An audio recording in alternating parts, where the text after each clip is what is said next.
Rachel McCullough, welcome. Thank you. Thank you, Mike, very much. Absolutely. So, just to give everybody a quick biography, overview of yourself, if they are not aware of it already. So, you were born in Long Island and lived in Central Jersey for a lot of your childhood. Went to college in Rider University in New Jersey. You went to grad school in Albany, got a PhD in criminal justice, I believe. Yep. So you work, so your day job is working with grant management, oftentimes with the government, uh, with Yeah. Different setting up services. grants, yeah, setting up grants where grants are needed, right? Mhm. Um, but one of your big passions is that you play in a rock band called the Black Cat Habitat. Black Cat Habitat, and his that is my band that I've had now for quite a few years. But yeah, I would say it's if I could do that for a living, that's probably what I do. But it's okay. We have to balance things out to be able to, afford health insurance. So there you go. There's a real world, and then Yep. you know that's the kind of thing, right? You never know when it's gonna start paying the bills, and uh, in most cases maybe it never will, but you never know if you're one of the ones that you'll be able to make a living. Yeah. I'm just grateful that I'm even have a chance to, I mean, when we were playing out shows, and just even being involved is such a blessing, really. Just I'm grateful to even just, and I, have a group of people that I enjoy playing with, and it's really does make life so much more, well, in times of Corona, it definitely makes it bearable, that's for sure. So we are speaking during the COVID-19 times, so I figure throw that Right? in. And so, were you one of the found? I mean, are you the founder of the band or one of the founders? Yeah, so I have been in bands for a number of years, and first band I was in was in Albany, and that band we were called the Oysters, and I was writing and singing, and I we were together for almost 6 years. We really did a lot, and then I moved and went to Washington D.C. and lost my band, and like Neil Young's song, went to the city or left, or went to the city and I lost my band, or something. Hit the city and I lost my band. But I had to start over. So then I started a band called Reuben Kincaid, and we were together for about a little over 4 years, at least 4 years, if not more. And so when I moved to the Philly area, or just north of, in Bucks County, I had to start again. And this time I named it Black Cat Habitat after going through a ton of names. And but yeah, so that's a really long answer to yes. I started the band. It's my band, and we'll just leave it at that. That's a cool. That's a cool name. As soon as I heard that, and I first became aware of you because you and Nina G had done uh, a disability awareness event over Zoom for Philly, I believe, earlier in the COVID lockdown. Yeah. a month and a half ago or 2 months ago. Yeah, and so there were a few things that you had said during that event that really got my attention in terms of the way that you think about your stuttering and some aspects of the journey. Um, and so, if you will, so are you like 99% of us? It's not a scientific percentage, but it seems like the overwhelming percentage of us folks that stutter have some pretty difficult childhood memories surrounding the stutter. Are you in that? Uh, Um,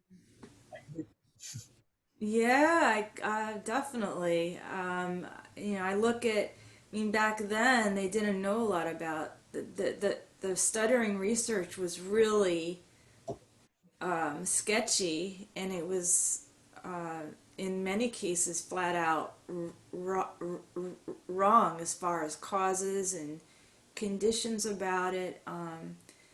There wasn't as much focus on pride of self, of that this the last 10, 20 years have really been, there's been a lot in, even with kids, trying to help kids feel good about themselves and that kind of thing. Back when when I first started in school, and it was just, you were, at least for me, kind of out on your own. I just it was difficult. It was really, really difficult, extremely so, every day. yeah, that was my experience also. Are there any particular challenging moments that stick in your head that, uh, and that's fine if you don't want to go there, but sometimes that sort of brings it alive for people to realize that just kind of the details of the pain, if you will, of some of those childhood experiences. Like one, for example, I remember my freshman year of high school. I was supposed to give a speech on Genghis Khan, and from the second I had heard that I was going to have to give a speech, of course, I was just sweating bullets, and it was 6 weeks of just fearful anticipation and just pure dread. And then it gets to the day, and I kind of am a history nerd anyway, so I knew my stuff on Genghis Khan, and so I get up to give the speech, and I say Genghis Khan was, and I couldn't get born out to save my life. And in those days, I didn't like the sound of stuttering, so I had decided I was just going to silent block, and when the word was going to come out right, it would come out, but I didn't like the sound. And so I get up there and I silent block for maybe 2 minutes on born, just like facial, just Genghis Khan was, right, and just struggle like that for a couple of minutes, and eventually just sat down in shame. Uh, and then, like a month and a half after that, I had to give a speech on an invention, the handy cooler, I think it was. And so I was like, all right, I got to do something different than the Genghis Khan speech. And so I knew I could say the filler words, you know. So I probably said, maybe 300 times during a 15-minute speech, like 15 no's in a row. And so that was sort of my introduction to high school. And we had just moved there a year before, so I didn't know a soul. So it was just like, just total isolation. But what's some of your joyful memories from? Yeah, I know. I yeah. Oh, it was horrendous. I also had moved. I had grown up in Long Island, and so when I moved, it was fourth grade, and I had, at the time, I had a very thick Long Island accent, which is, if you hear that there is an accent for sure, people born and raised. And so people would ask me to say words like just because they wanted to hear the accent, I guess. So they would, say flag, and I would say and it would come out flag. Like there's like a way that I would say it, but I was already the odd kid just by being new and and I also just didn't. I think for me, I was quiet for survival's sake. Like the less I spoke, the safer I felt in a way. And then what happens is I start becoming known as the quiet girl, even though inside I really wanted to participate. I really wanted to be a part of the group. I really wanted to be, in the team, whatever. I would act like no, but I really did want to join in those groups. But I I do remember there was this one. I always say there's and I there's a word frenemy. When I heard that word, I was like, okay, now I had a name for this relationship. I had a friend, and I basically, my self-esteem was such that if a friend didn't treat me very well at the time, I let it go, and I was just happy to be with someone. But she would say to me, when I would start stuttering, she would say, just say it. Just take a deep breath and just say it. And this was like on the way to school, on the bus, and that kind of thing. And we were kids, so, and she was a kid. So, but it was, I remember it was, I, I would immediately start the day feeling like a failure because I couldn't say it. And here's my friend, pushing me, and I couldn't. And I remember feeling like there was something wrong with me, and like defective wrong. And I think that's the biggest change I see in the stuttering community today and in the disability community today is there are advocates and who are really doing a great job teaching parents and teachers how to change that that stigma or self-talk, that that it doesn't mean that it didn't mean I was defective, but for many years I hid my stuttering because I felt like it made me less than everybody else. I felt like it made me already with a disadvantage, and I also hated being labeled. I didn't want to be labeled as a stutterer, so I did everything I could to hide it. But yeah, made fun of in high school. I remember this kid used to mimic my stuttering. It was hard. It was really hard. Yeah, But I survived. Survived. Lived to tell the tale. well, we'll get to the survive and thrive part.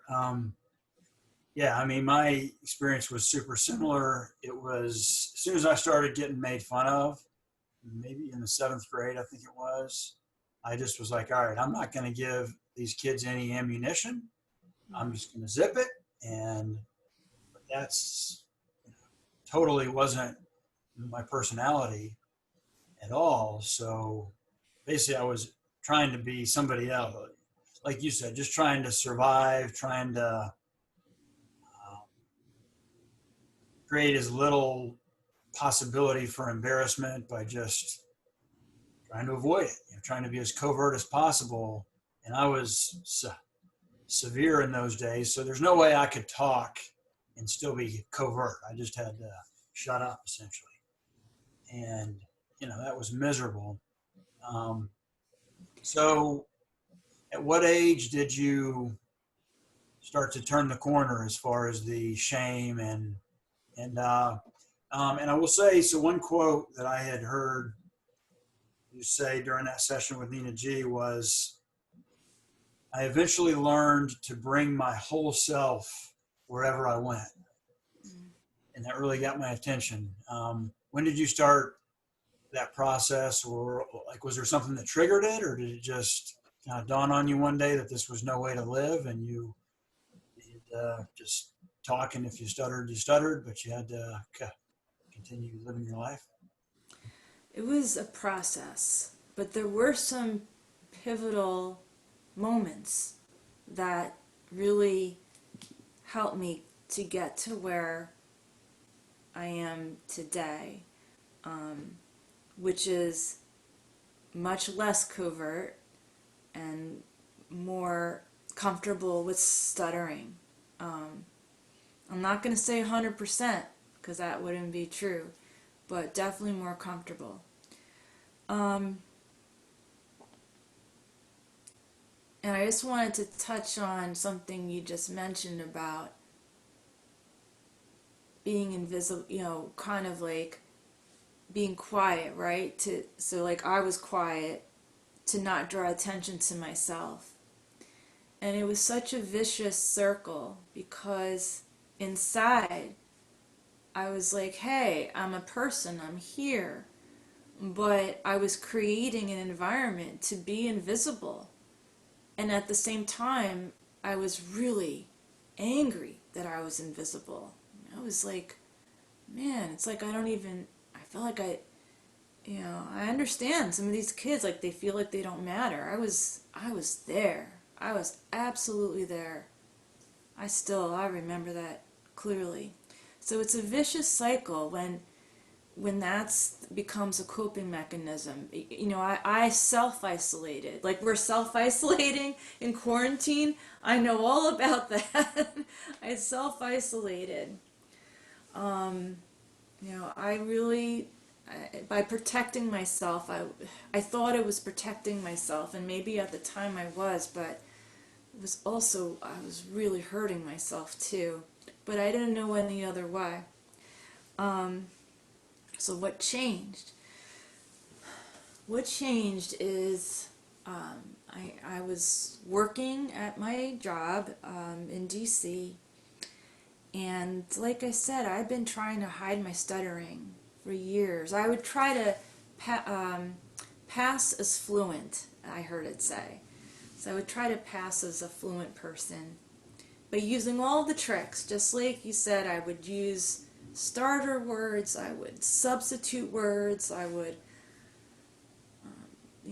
cough before I spoke. So I did that for a long time. And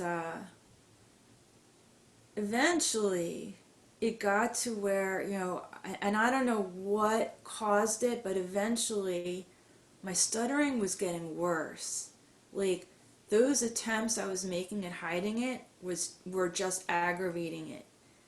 And I would say I was always a mild to moderate stutterer as far as like the frequency in which I stuttered. Depending on the day, I've had days where I stuttered every single sentence at work. Every single sentence. Not recently, but like, yeah, I remember like the 2000s. It was, but I would say I would put myself in mild to moderate. And, but it was getting worse at this time at work. And, uh, you know, I had visions of myself, honestly, being unemployed. I had visions of myself becoming homeless. I took it all the way because also my personality, I take it to the extreme in my head as to what could possibly happen. And one day, my worst nightmare came true. The nightmare that I had had my whole life came true. And when this happened, it was at a time where I had gone back to speech therapy after being miserable, but I finally sought speech therapy for the purpose of not stuttering. I wanted to learn techniques so that I wouldn't stutter, which is different than learning techniques to communicate better. It's a whole different mindset. So I'm going to weekly speech therapy. But I'm still like, my goal is to not stutter. My speech therapist said, would you ever tell on anybody at work that you stuttered? No way. Why would I purposely put myself in a position to be hurt? Because that's what I thought I would do if I disclosed. So part of my job was giving presentations about the grant programs that we had. And I went all over the country doing co-presenting, solo presenting, and every time, by the way, every time I learned that I had to do a presentation, from that moment forward, that preoccupied my brain every day until it was done. And I practiced for hours and hours. Lots of time was spent on presentations. But I was determined that I'm going to do as good as everybody else, and I'm not going to stutter. I was determined. So I went to this one conference, and it was a big presentation, and this particular audience, it was all of like the bigwigs of my field at the time. And I started, and then they did where the person who presented before me, my co-presenter, he finished, and they thought it was done, and they're like, no, we have another part, which was my part. And I could see the facilitator, the moderator, was like, okay, let's hurry it up, which now I'm sweating bullets, because now they don't want me there anyway, I'm thinking, and he's saying to hurry it up, which is like, for someone who stutters, for me anyway, it's hard to pull off well. And so I get up there, and I start really good, I start strong, and then I start having, a little bit of a panic attack, but I'm hanging in, but I start stuttering, and I'm sticking to my script, so to speak. And the facilitator says, in front of everybody, goes, okay, I think we've had enough. And let me tell you, this is a ballroom in a hotel. And in that audience was my future boss. I didn't know it at the time. The future director of our agency was in that audience. I lost it. Like I didn't lose it like outwardly. Inside I was like dust. And but I stayed in that room. I went and I sat down. I was like, I'm not gonna leave. I'm not gonna leave crying. I will cry later. And I did. I cried later, but at the time I was like, no one's going to see me cry. And I made it through. I called my speech therapist, bawling. And what happened was, she had been telling me to go to the National Stuttering Association conference. For years, she was telling me, because I was going to her for like 2 or 3 years by this time. And she'd been telling me to do that. I was like, no, why would I want to be around other people who stutter? Like, that's just going to make me stutter more. And again, I'm thinking I'm all defective, right? So I'm thinking I don't want to be around other people like me. But I was just desperate enough after that incident. I realized then, and here's the thing, Mike, with covert stuttering, like, you think it's going to disappear. You have these hopes that maybe I'll just wake up and won't stutter. Something will happen. I'll, get hit on the head and I'll just stop stuttering. And maybe some days it's lighter and I don't stutter as much, but it always would come back, right? Always my little friend coming back. So I think what happened then is that I thought, okay, I'm going to keep stuttering. I've done everything I can to not stutter, but I can't. I don't know if I cannot not stutter. I don't know if I can not stutter. So I was also in cognitive behavioral therapy, which I recommend. I'm a huge believer in therapy and anything that's going to help me overcome my internal challenges, walls that I put up for myself. And so I was talking about stuttering with this therapist, and we were talking a lot, about acceptance. It's like you're gonna keep running into this. The more you fight it, the worse it's gonna get. Because I kept fighting it and fighting it and fighting it. So between those two professionals, I realized I got in my head that I have to go to the National Stuttering Association. I have to go to where there's hundreds of people who stutter, and that's at the National Stuttering Association conference. And I just have to go. I just have to put myself in there. And that's what I did. It was one of the scariest things I ever did in my life. My husband, I kissed my husband goodbye. I went by myself. Took a plane over to Cleveland. Then you take a train to the hotel.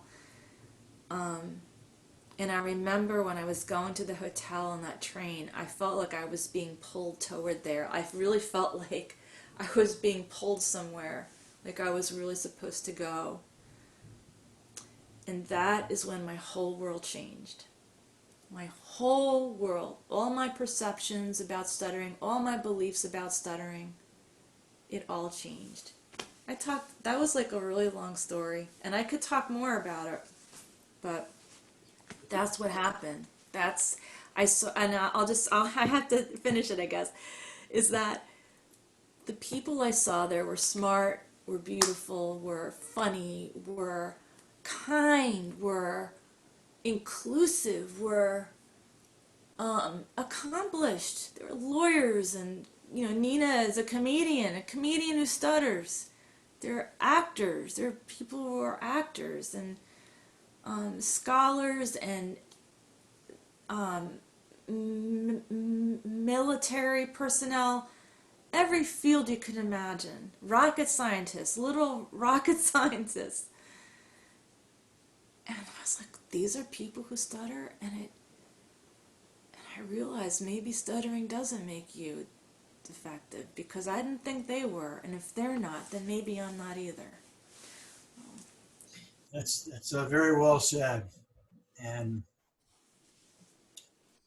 it's amazing how many people I've heard the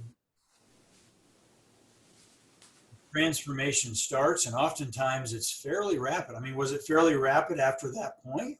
Like where you realized that, wow, this doesn't have to make me inferior. Maybe I'm not inferior, right? Like maybe this is just a stutter. It's just something that slows me down when I talk, but I'm not less of a human being. I can do the things I want to do in life, and I'm not effective. I'm not going to win a speed talking contest, but other than that, all the important things, I'm not defective on just because it takes a little longer for for my words to come Although there is someone in the NSA who's an auctioneer, by the way. out. Believe it or not, and he's really good. He's really, I don't know how he does it, but he's good. Um, yeah, it was, I think it was fairly, I think it was kind of rapid in that um, I started to take chances right away. So as soon as I got back from the Stuttering Association conference, that's when I started working on, all right, what am I going to tell people at work? That's when I started realizing, okay, first thing, I need to disclose. And I had a plan with my speech therapist about, I mean, she said baby steps, but this was like, and they were baby steps. It was one person here, one person there. Eventually, it was my whole team that I worked with at work. Um, it took a little longer for me to tell music people in my music career. That took much longer. Um, I didn't want to be, like I said, I didn't want to be labeled as, oh yeah, she stutters and plays music.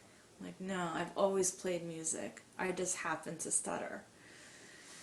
But yeah, that's really what. So it did. You know, that was my conference was 2010, and it was a steady increase in taking risks, and yeah, and more speech therapy and doing voluntary stuttering and desensitizing myself to the sound of my own stutter, which was a huge thing. And I heard you mention it too in your story about like you didn't like the sound of your stutter. I thought my stutter made me ugly. And as a woman, I was like, oh, how can I stutter? It makes me ugly. I didn't want to, I wanted to be pretty and all that. And, and then but again, like that perception changed, thankfully so. And it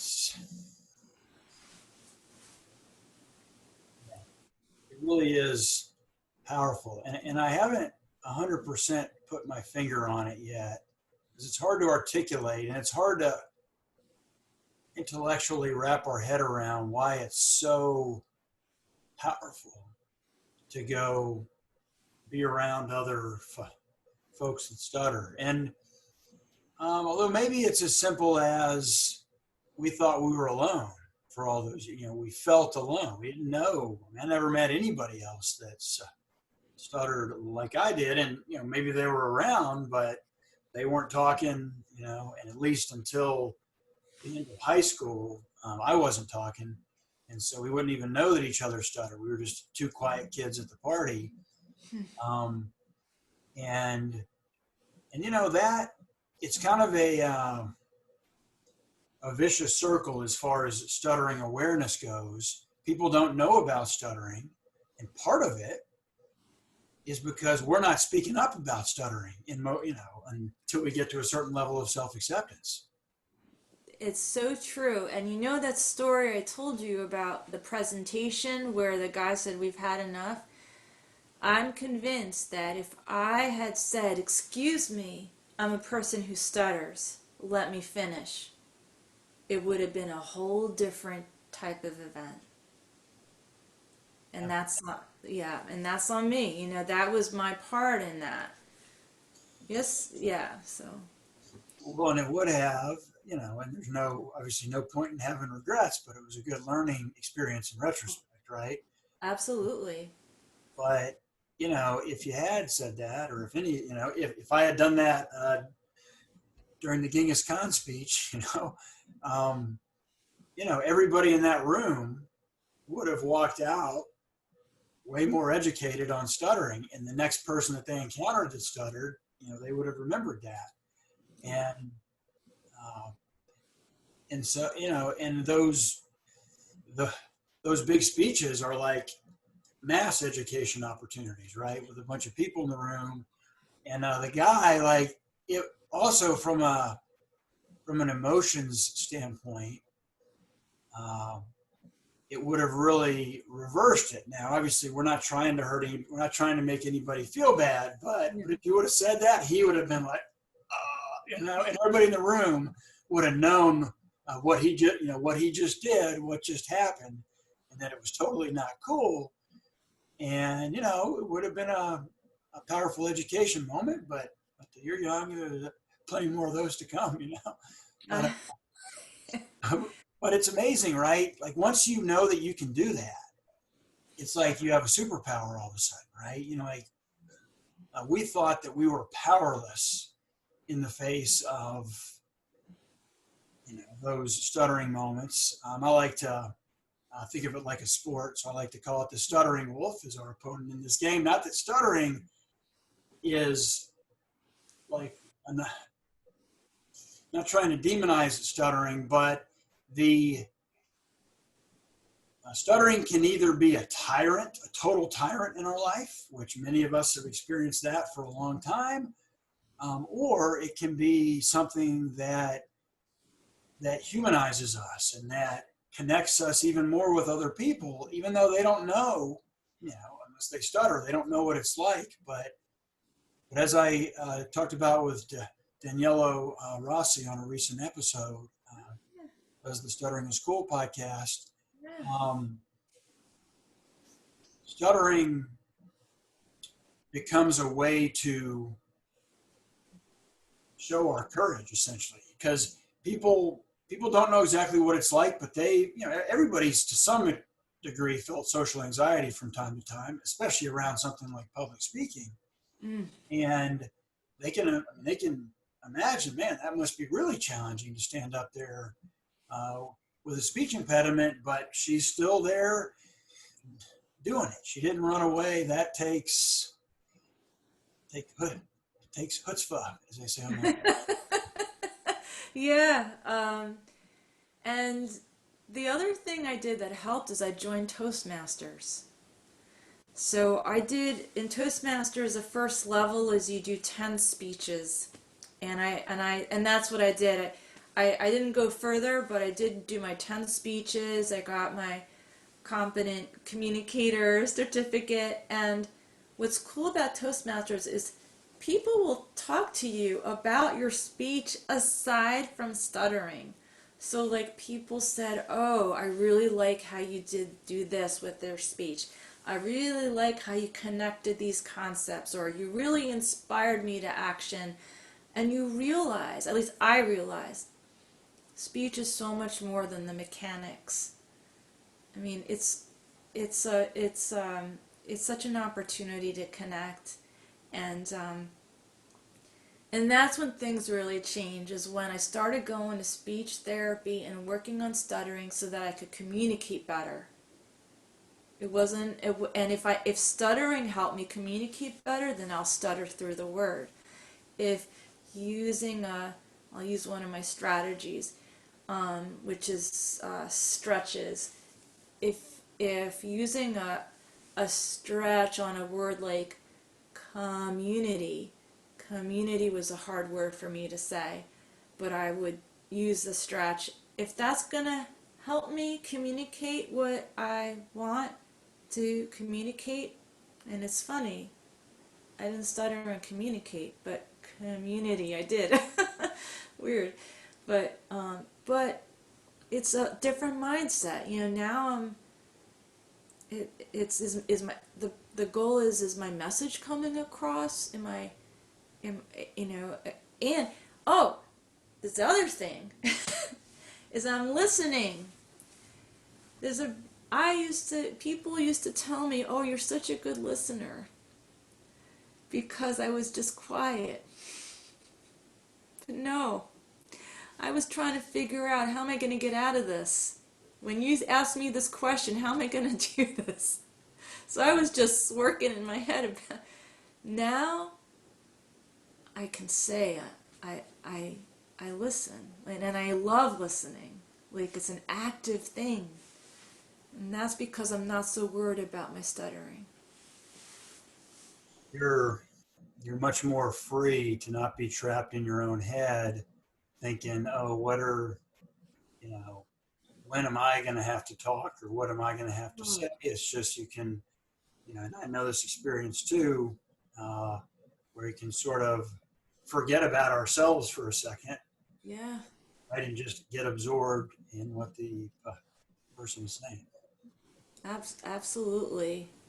Um, And what's interesting, right, because listening is at least 50%, if not more, of being a good communicator. Because if we don't understand what the other person is saying, then how are we possibly going to know, you know, what the how are we going to know what to say, right? What's the, not just appropriate, but what's the, you know, how can we facilitate this communication uh, if we have no clue what the other person is saying? And I agree with you. I mean, I had plenty of times where I was so wrapped up in my own anxiety, especially middle school and high school, where I didn't know what anybody was saying, right? I mean, hardly, and therefore, even if I didn't have the stutter, I didn't know what to say. I didn't know, because I didn't know where we were in the conversation. yeah.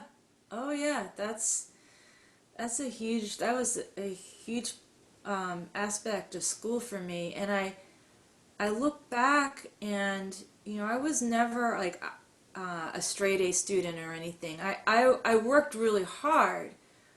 I studied all the time, but I feel like a lot it took a lot more effort for me to get good grades because so much of my brain was preoccupied with my speech.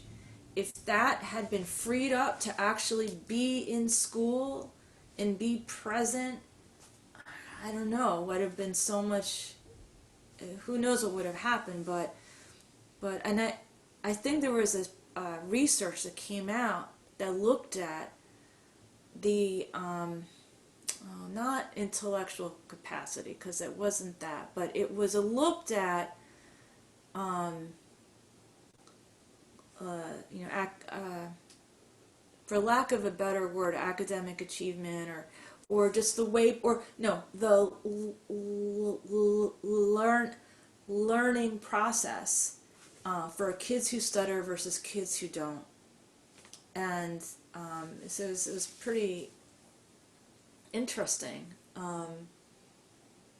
Yeah, there's a lot of mental gymnastics and all kinds of physical energy that go into suppressing what is a naturally occurring what is naturally occurring behavior. Right, right. Because usually, the ideal thing is just to get lost in the listening or lost in the talking when you're sharing an idea, not to be, you know, consumed with whether it's going to come out right and whether what the other people are going to think, Oh yeah. being obsessed with trying to read other people's minds. And one thing I eventually realized is you don't know what other people are thinking. Oh But no. usually they're more interested in their own stuff than they are in our stutter. It's not like we have a block and then everybody walks around the rest of the day thinking, "Oh, what was wrong with him or her?" Whatever happened happened. Now I'm going to think about what I'm going to have for dinner or what. They're not. You know, I I almost think that when we think that everybody's so obsessed with our stuttering that it's almost a self-centered way to think, right? We think Oh it yeah. revolves around our speech impediment when in reality it doesn't actually. And I used to think it's really it is. It's very self-focused and self like you're just in your I mean, I was just in my own head constantly. Self-conscious to, you know, I mean, to the extreme. I think what helped me, one of the other pieces of the puzzle for me, helping to feel like I don't have to get rid of my stuttering, that was when the research came out, and I alluded to this before and I forgot to finish it up. But, way back when, there was the thought that stuttering, they would say, at least in my speech therapy, you have a mental block, so you just need to get over your mental block. And I was like, all right, I'll get over my mental block. How do you do that? And I remember, I just remember having a hard time, trying to, like, I will not stutter. I'm not going to stutter on my name. I'm not going to stutter on my name. And practice my name. And then someone would ask me my name, and then I would stutter. When, when the research came out that stuttering is caused by physiological factors, that there's a physiological basis for stuttering. It is not this psychological thing that happens. I mean, there might be components of it, like the anxiety that I will stutter, but when there was research showing that there were DNA traits and physiological pieces, components, I swear it was like it let me off the hook, because it wasn't something that I had to do anymore. It was like, oh, so this is like having brown hair, it's just part of me. I don't have control over whether or not I have stuttering or don't. And that was a huge relief. So I really, all the people do the research and the advocates, I mean, they are helping people. They help me, for sure. Was that wrapped up with realizing that it wasn't your fault? Yeah. Yeah. Right. It wasn't my fault. And for parents out there, I think it was really helpful for them to know it's not their fault either. And even I did talk to my parents. I was like, listen, this is just something that I have. It's nobody's fault. Um, and it helps. It definitely helps with healing all of those childhood and young adult uh, traumas, experiences, traumas that are caused by, this struggle to not stutter. And when I realized that um, it really is just a part of who I am, uh, then I was able to embrace it. And and then the biggest thing, so I'm sorry, I could talk about stuttering for a long time because there's so much to it. But when you talked about, you mentioned a quote that, I'll bring my whole self to something. Like, I wanted to bring my whole self to everything I did. When it came to music, I brought 99% of myself, except for the stuttering. I didn't want anything to think. I just want people to if they're gonna judge me on my musicianship, like, not on my stuttering, not on my speech. And and now I feel like, with my band, I'm able to stutter in front of them. And what's weird is that I don't stutter very often because I think the pressure's off. I'm not struggling against it. So It's a anyway, very interesting condition for sure, right? And you know, so to me, it's endlessly fascinating because I think it's kind of like, you know yin and yang or something. There's it's really nuanced. And for example, the more we want not to stutter in any given situation, in other words, the more pressure we're putting on ourselves not to stutter, in my experience, it seems like many people I've spoken to, the more likely we are to stutter. So like you said, and that's one of the powerful things about disclosures and just being open and honest, that if I stutter, it'll just be a chance to remind people that I stutter, like I've told them, and like they've seen me, and like I will in the future.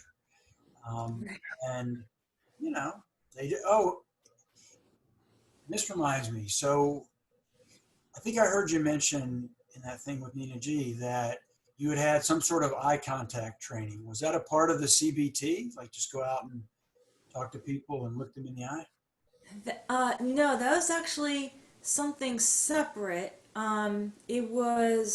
Part of it was part of my speech therapy, and so my speech therapist would say, she'd say, give me exercises to voluntary stutter with my husband, looking at him in the eye, like as a starting point.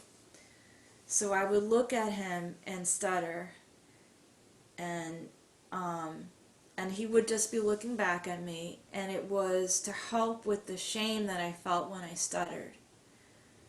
Um, from there, I started doing that I went to a store. I think I went to Michael's or something, and I was asking somebody where a product was, and I looked at her and voluntarily stuttered while looking at her without turning away. One of the hardest things I've ever done, but it helped. It gave my brain the message that it's okay. Like, look, she's still looking at you. She's still going to help you. She's not running away for her life just because you stuttered. And it was like, wow. I mean, I could have done this all along. So I had, and I think you're the only other person the only other person that stutters that I've ever met, other than myself, that had somebody do this for them. I'm sure somebody, I'm sure it's happened for somebody else, but that thing for me that was the biggest game changer in terms of starting to melt that 90% of the iceberg, which is below the surface, right? The shame, the guilt, the self-hatred, embarrassment, all that stuff, was when I got to college at Florida State. Uh, the guy that ran the department there, the whole first semester, he didn't introduce any physical techniques. He just brought me around campus at Florida State and made me look people in the eye and ask them questions like you were doing at Michael's. And not even voluntary stuttering, but just full on my blocks. And it probably took Rachel 1,000 instances, maybe, I don't know, 6 or 7 sessions, but 1,000 times of me going, excuse me, and he's next to me, Michael, look her in the eye. Michael, look her in the eye. Right? And it was impossible at first. Like every fiber in my being wanted to look away in shame, essentially. But I don't know, within maybe 6 sessions, maybe, a month and a half, once a week sessions, and then trying to do it in my real life, it dawned on me, people will just sit there and listen. And then they'll answer my question. And most will act like I didn't even stutter, like they didn't even notice anything, because and I found that people figure out much faster that I stuttered when I was looking at them. So if I go up and say, excuse me, right? The person listening doesn't know what's going on, right? So they're like, well, I guess he decided not to ask me a question. He looked like he was going to ask a question, but now he's not. So, okay, I guess I'll leave, right? But when you're looking at him, excuse me, ma'am, their brain's telling them, no, he's still with me. I guess there's a speech impediment of some sort, right? Like they would figure it out much faster. And I was facing that thing that I was so terrified of, which was other people's reaction, right? That moment. And you know, we all get it throughout our life. That first moment where they're like, what's going on? And then they realize they're making that face, okay, you know, and then they get cool. But that facing that confusion, that judgment, that awkwardness, and to me, it was super isolating when you're talking to somebody, but you're looking over here stuttering. Like I was like alone as I could be on an island with nobody around. But when I'm looking at the person, well, yeah, it's awkward for me. It's not that pleasant for me, but you're right in there with me. We're two human beings having a moment here. Yeah, I'm the one with the speech impediment, but I'm not alone anymore. And, you know, and I found you would get like compassion from people. And, you know, some people might, their mind might tell them that that's just pity, but I think it was real I think. person feeling for person and being patient. And you can bring out the best in people by giving them a chance, by speaking, by looking them in the eye. And that, you know, I think there's an aspect of equality there. Like when you look in people in the eye, and I find this goes both directions. For example, in my dental practices, um, so they're primarily Medicaid offices, right? So it's low income folks. So there can be a feeling amongst patients. Um, so uh, they're used to, you know, going to social services, pulling out their food stamp card, and feeling like people discriminate against them or like they look down on them. So there's sometimes more sensitivity there that, oh, this dentist is going to be doing the same thing that all these other people have done in my life. And so I find that with eye contact, with talking to them, with listening to them and looking at them, it lets them know, no, you know, I don't think I'm up here and you're down here just because I own these practices and you're, you know, a low income person. We're equal. We're looking at each other like two human beings, you know. So it goes both ways. It brings us up to people when we feel like maybe our urge is to feel inferior, and it also puts us on an equal playing field with folks when we think that they might be feeling like It's so true, and it's honest. You know, I never thought about it in that way. But when I was hiding my stuttering all the time, I was really hiding who I was from people. Now that authenticity is, you know, I'm I can be authentic because I'm not hiding that.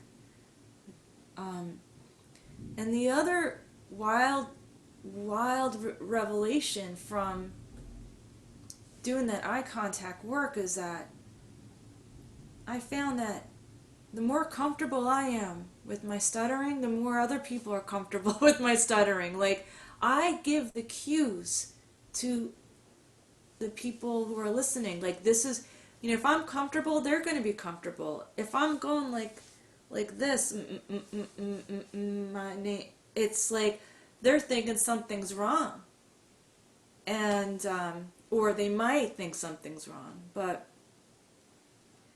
I definitely have found that the more comfortable I am, it puts other people at ease too when they hear my stuttering. that. Totally. That's been my experience. And I think that's because what makes them most uncomfortable is when they think we are super uncomfortable, right? Because that's Yeah. uncomfortable in general. When you're talking to somebody, you think they're super uncomfortable. Well, that's not a comfortable interaction to be in. So when we have eye contact, you know, even if just a couple seconds before we were feeling like we wanted to run, you know, we were feeling the old urges to run away and hide and all that. But then you just make yourself make eye contact. So even if inside at that moment when we start, we're not feeling confident, eye contact projects confidence, Mhm. projects courage, Mhm. and it projects honesty. And those are all three things that I think are respected in every culture on the planet. Those are universal. Those are like hardwired, and eye contact is literally hardwired into our brain, right? Even, pre-humans, in the animal kingdom, eye contact matters, right? If you're walking through the woods and a bear jumps out, and I forget which one it is, whether you're supposed to look at the bear or not. I would assume you're not supposed to look at the bear, but that's my guess. Is don't look at the bear. Yeah. Just like if you see like a dog that looks like it might be aggressive, you don't want to stare at the dog because because it means something, and it means something with people also. And a lot of communication I've read where they think, and it's hard to know because it's all happening so fast, right? The other person smiles and it hits our brain, or they frown and it hits our brain, or they look like they don't know what's going on. All like there's this constant interaction, and it's all linked with our eyes and our facial expressions and all that stuff. So if we're not looking at the other person, if we're looking over here, we're missing all that communication. And we're already a person that stutters, so communications already can be challenging for us. Plus, we're missing all that extra communication. So it just brings our communication quality, or it can just bring it way down to where we're not communicating. And I think that's a lot of what's so miserable about stuttering when we're, in that pre-acceptance phase of life, is feeling like we're cut off from people and they don't get us. So we're alone. Nobody gets us. We're flying solo, and human beings are not wired. 99% of us are not wired to be flying solo in life. It's that's very, very, that is so true. And I think one of the tools that I use, the way I disclose at work when I'm doing a presentation now, is I say whether or not I feel like I'm going to stutter, that if I'm going to have a stuttering day, like I swear there's days that I could feel it's going to be more than the day before, but regardless of how I feel, I say, oh, and I'm a person who stutters, so if you hear me struggle with the word, that's okay. Just hang in there with me. We'll get through it. And so now it's like if I stutter, everyone knows what it is. And so I don't have to worry about stuttering. I mean, I could be spontaneous. What a thought. Well, and it's so interesting, right? Because our instincts on stuttering, for the vast majority of us, were just flat wrong, right? In childhood, and however long that pre-acceptance phase lasted, they were just wrong because we thought the last thing we would ever want to do, like you were saying earlier, is tell people, because that's the last place that we naturally want to go. But when we put the elephant on the table, now our wheels don't have to be turning. What are they going to think when I start stuttering? Like, are they going to think I'm drunk or stupid or super anxious, or, et cetera, et cetera, et cetera? We're putting all sorts of thoughts in their head, right? What might they be thinking? But when we've told them when we've educated them on what to think when we start stuttering, then we know what they're thinking. Oh, this is the speech impediment. Okay. Yeah, Rachel really does stutter, or Mike really does stutter. Okay. And they really don't care, right? They really don't care. And if anything, like I said earlier, I think if anything, if they're thinking about it logically, they think, wow, Rachel got a PhD, got a good job, she's in a band, she's doing all these cool things, and she's got a stutter. Like, that shows her character. It shows that she's not just a lay down and, whine in the corner sort of person, right? And people respect that. And, so it's almost, it flips it on its head, where we thought it makes us inferior, but if anything, it makes us, more of an inspirational figure. And I had no idea. I had no idea that, years ago, like if someone said, this guy named Mike is going to ask you to speak on his podcast about stuttering, I would have been like, what? Why? Why would anyone want to talk to me? Why would about stuttering? Oh, it's really amazing just how things can change. Um, and I really feel for those kids that maybe don't have that support. Oh, I just want, like, if there was a way to like help. I'm sure there is. I just have to find it. But those kids that just are still struggling and maybe don't have, just the knowledge. I mean, like you said, like I didn't even know there were resources like this out there. I didn't know that there were all these people who stuttered. I thought I was the only one. Or maybe I remember hearing Carly Simon. I remember hearing she stuttered. I was like, what? And I was like, well, but I'm not a famous singer, so, but I was like trying to like find hope in that, and I didn't know.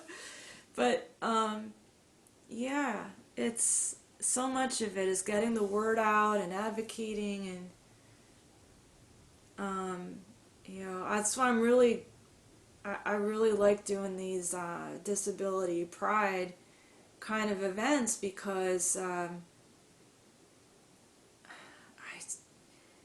I feel like, my little girl inside of me, that little kid, needs that, to be okay with all of this. And then I would, like getting the message out about stuttering as,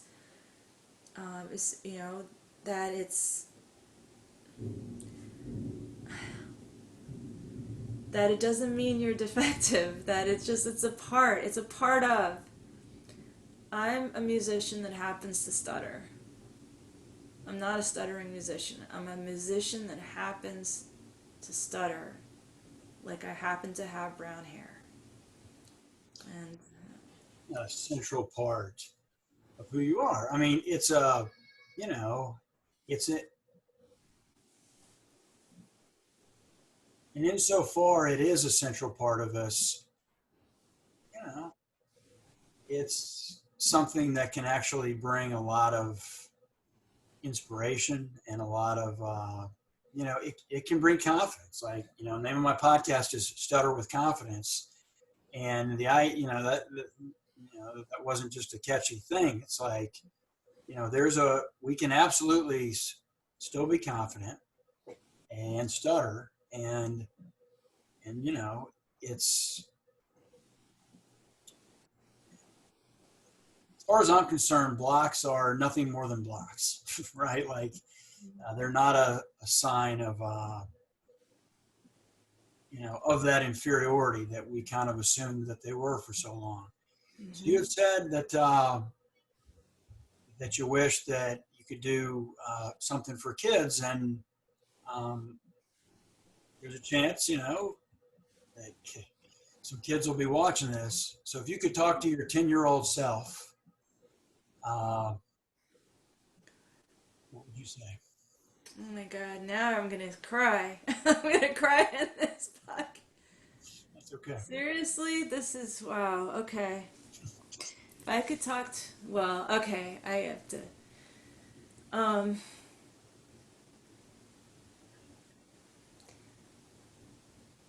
I would I would tell her that I would say I would say you are okay. I would say it's not, stuttering is just part of you. It isn't you.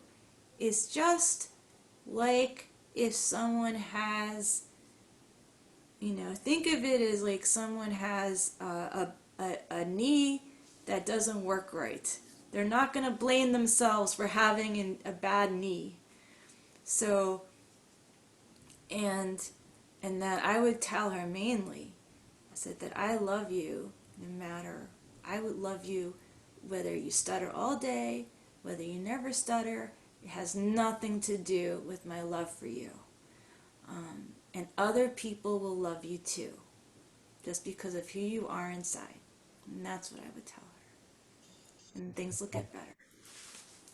love that. I love that. And uh, yeah, and I can say that, you know, people in my life, when I'm in more control of my speech or less, the people that matter, there's no change in how much they like me, right? Love me. I mean, there's no change. And so it's not, and as I have said a couple times before, 99%, however you define the term loser, 99% of them are fluent. 99% of the world's, you know, people that we, whatever, 99% of everybody is fluent. So fluency is no golden ticket to glory or greatness. It's nothing special. Anything that 99% of people can do is nothing special. And so, disfluency goes the same way. It's not indicative of our character. And there's a great quote from Walt Whitman, and I might be messing it up a little bit, but essentially it is that who you are shouts so loudly in my ear that I can barely hear what you're saying. In other words, our character, who we are, is what people Oh, feel. I love that. Well, and it's true. I mean, it's not about, like, there's nobody that I like just because they don't have any